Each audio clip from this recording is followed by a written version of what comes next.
Guys, I'm gonna let you in on a little secret of mine. My social life kinda sucks. You know, when I was younger, when I was like in my early high school stages, I had a very bad social life, but it was because I lacked social confidence. I was socially awkward. I didn't have any real social skills. And because of that, I was kind of like the bottom of the totem pole kind of guy. I didn't really know how to communicate well. I had no confidence to speak my mind. So when I did speak, it always came off awkward, incongruent, and it just never really worked out for me.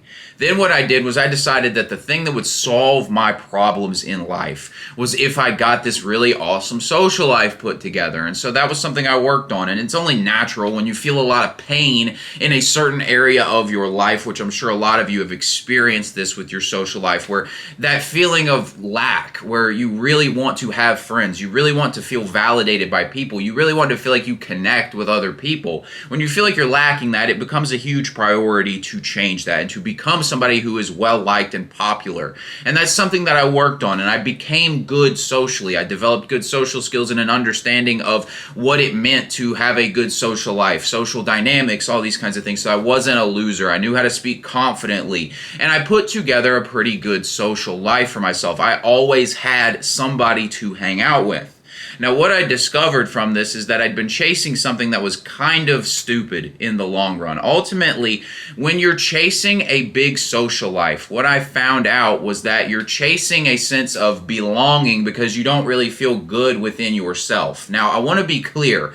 There is a big difference between having no social skills, having bad social skills, and having a quote-unquote bad social life. So what I mean by that is if you have bad social skills, that means you just straight up can't talk to people. Like you're really awkward, you like can't say something with conviction and confidence, maybe you're just straight up shy, you avoid interactions with other people. That's bad social skills, and that will bite you in the ass in life because your network is your net worth, and you do want to be able to communicate and be a well-liked person. What I mean by a bad social life is you don't get seen out at all the events. You say no to a lot of social opportunities that come your way. Now back to this story of how I developed my social circle. So I had put together a solid social life. Again, like I mentioned, always had somebody to hang out with, and we always could go find some trouble to get into.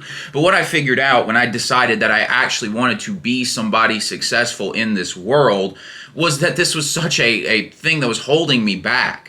Because you'll find that other people simply aren't trying to do those same kinds of things. And ultimately, I found that the people who have the biggest social lives tend to be people who really aren't doing much, because you understand that a friendship is kind of like an investment. Sort of like if you get into a relationship or if you buy a house. You know, you think about buying the house as this nice thing, but you don't realize that with that now you got to cut the grass. You got to maintain like the entire house. You got to get the pressure washing done. You got to sweep, vacuum, do all the dishes, pay the property tax. There's so much involved. It becomes an investment when you make that purchase. And it's the same with a friendship. And this is why if you have a great social life, quote unquote, I call it quote unquote because it's honestly kind of something that holds you back. If you have that great social life, you'll find that you're constantly having to invest time, energy, and drama into other people's stuff, and that limits your ability to move forward in life. There's kind of this feeling of like needing to go down the road less traveled that a lot of people kind of experience. So for example, the introvert who's maybe been shy their whole lives, they tend to glamorize this whole idea of having this massive social life and that being so important to them. Whereas somebody who's maybe experienced that their whole life just wants some peace and quiet and understands the downside of having that really big social life. Understanding that there's kind of a problem with being a big-time introvert and a big-time extrovert. Because on both sides, you're just not really like good within yourself. If you're the extrovert, you need to hang out with people at all costs. You have to be around people. It almost doesn't even matter what you're doing. You just got to hang out with people. That's kind of a weakness, because how are you going to sit down, focus, and get to work? And I don't know a lot of people who are crazy extroverted, life of the party types who are actually seriously killing it in life. And on the flip side, if you're crazy introverted and you're just kind of neurotic and sit around in your thoughts feeling sorry for yourself and you have no social confidence, that's going to limit you as well. What you want to do, and this is what I had to figure out, and the way I figured it out was, again, developing like a sense of self-worth, self-esteem, and self-confidence by going out, making my social life good, and realizing that wasn't even what I was after. What I was after was just enjoying my own company at the end of the day. When you get to that place where you've got good social skills, but you don't need to hang out with social, like have a massive social life all the time,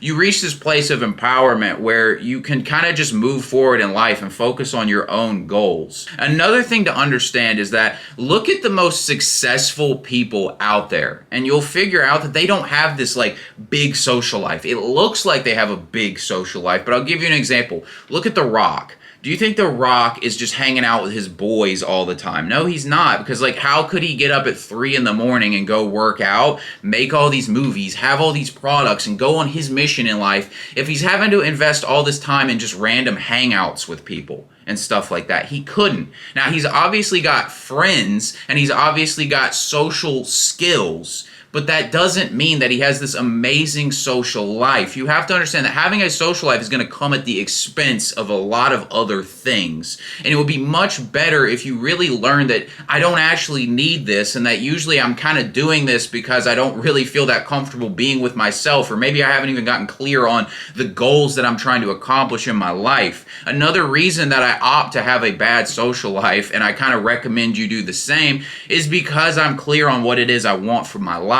And so I'd rather focus on that than waste time playing video games with friends or just shooting the shit, having a beer. Like, that stuff ends up being so pointless at the end of the day. It only feels like something you really want to do when you're kind of uncomfortable with yourself and you're not doing anything productive with your life. So again, look at The Rock. You got somebody like him. He's like clearly friends with people like Kevin Hart and Jack Black, these people he makes movies with. He's clearly friends with these people, but what I've found is people like him and other really successful people, most of the time, they hang out with people when their paths cross. They don't go out of their way to force their paths to cross, if that makes sense, because you're dealing with people who are on their purposes in life and on their mission, and that's what matters to them. So when Kevin Hart and The Rock just happen to link because they're making a movie and they make good movies together, that's when they connect, that's when they hang out, that's when they become friends. But they don't need this constant, like, I gotta hang out with you, I gotta see you because, like, I just don't feel good being by myself. There's none of that going on, and I think a lot of people chase great social lives out of a sense of neediness